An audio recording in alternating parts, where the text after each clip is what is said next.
Civil engineering से related expected MCQ types question के बारे में। फ्रेंड्स ऑलरेडी हम लोगों ने लगभग 200 plus MCQ types question discuss कर लिया है। अगर अभी तक आपने उस वीडियो को नहीं देखा है तो आप हमारे प्लेलिस्ट में अवेलेबल है, उन वीडियो को पहले देख सकते हैं, जो आपके किसी भी competitive exam point of view से काफ़ी हेल्पफुल रहेगा।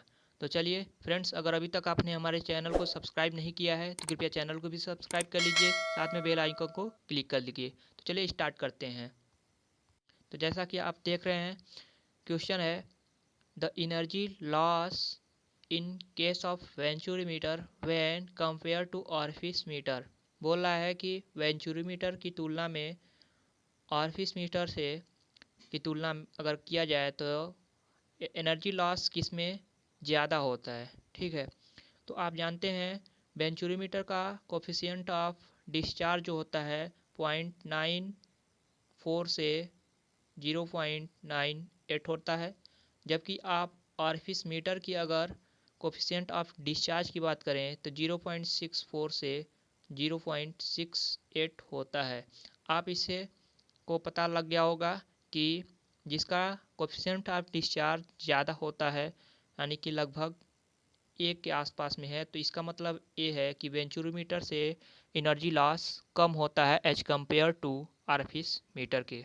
ठीक है, तो राइट आंसर जो होगा वो होगा option D. Okay, less. Okay, कम होता है वेंचुरीमीटर में।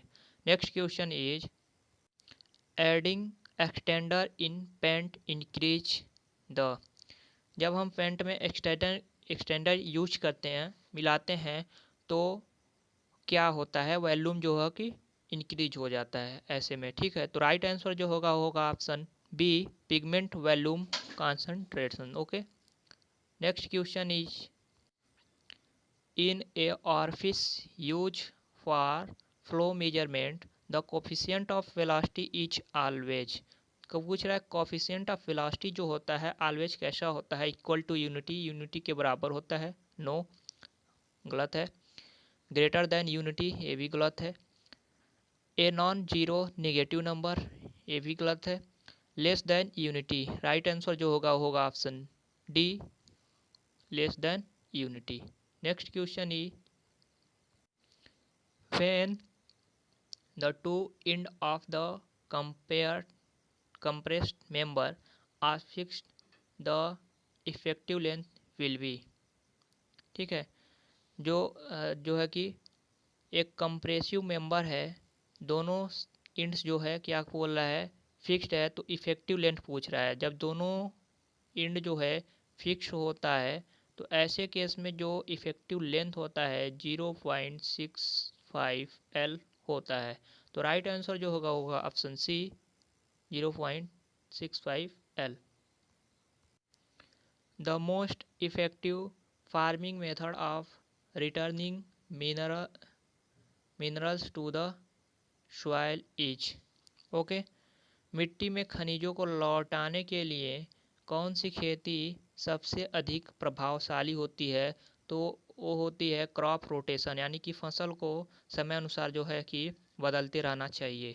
ठीक है, इससे जो है कि खनिज को जो है पुनः लौटने की संभावना अधिक होती है। तो राइट आंसर जो होगा वो option C, crop rotation method. Okay, next question is the ratio of quantity of liquid discharge per second from the pump to the quantity of liquid passing per second through the impeller is known as। उसे क्या जानते हैं, तो volumetric efficiency कहते हैं। ठीक है, volumetric आयतनिक दक्षता कहते हैं। Next question is the height of sea level from floor level is. Sea level की हाइट कितनी होनी चाहिए फ्रॉम फ्लोर लेवल से, तो होता है 75 से 90 centimetre. It means 750 mm to 900 mm। Option B will be right. Next question is if water cement ratio in concrete is more than. Effect क्या होगा अगर जो है कि वाटर सीमेंट रेशियो अधिक है कंक्रीट में, ऐसे में क्या होगा, strength will be in mix, wrong. Good workability in mix, right. Weakness in mix, right. Bleeding will be less, bleeding नहीं होगा, सेग्रीगेशन होगा, ओके। ब्लीडिंग अधिक होगा ऐसे केस में, कम नहीं होगा, ठीक है, पानी की अधिक मिलाने। तो राइट आंसर जो होगा वो ऑप्शन सी, बी और सी विल बी राइट।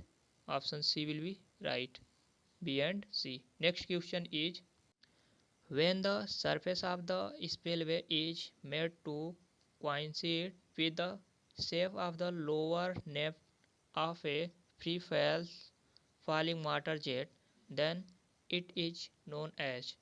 ऐसे में हम ओगी स्पिलवे कहते हैं, okay. Right answer will be option A.